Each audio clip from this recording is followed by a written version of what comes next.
Lovelies நம்ம தோப்பில் தேங்காய் வெட்டியிருக்கோம்னு சொல்லியிருந்தோம்ல. So அங்கே போகும்போது எடுத்த வீடியோ தான் இது.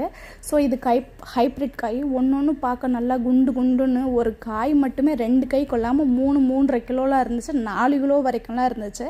ஸோ நம்ம தேங்காய் வெட்ட அள்ளி போடுறதுக்கு வருவாங்கள்ல, அந்த அக்காங்களுக்கு சம்பளத்தோட வேறு தோப்பில் போய் எடுத்துகிட்டு இருப்பாங்க போல். நம்ம தோப்பில் இருந்து ஒரு சம்பளம் ஒரு 12 காயின்னு கொடுப்போம். அதே மாதிரி வேறு தோப்புலேருந்து கொண்டாந்த காய் தான் இது.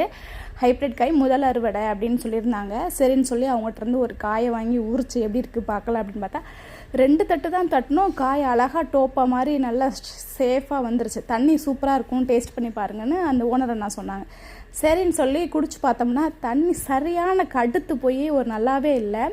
நம்ம வீட்டு காய் நாட்டுக்காய் தான். ஸோ அதுக்கு உரம் வைக்காமல் காய் பொடிக்காயாக இருக்குது. ஸோ உரம் வச்சா நல்லா பெருசாக இருக்கும். ஆனால் அப்படி இருந்துமே இந்த ஹைப்ரிட் காய் வந்து தேரையாக இருந்துச்சு. நம்ம காய் வந்து நல்லா 2-3 இன்ச்சு அளமாக இருக்கும். நான் இது காய போட்ட காய். எதுக்கு காய போட்டிருக்கேன்னு சொல்கிறேன். Okay, bye lovelies.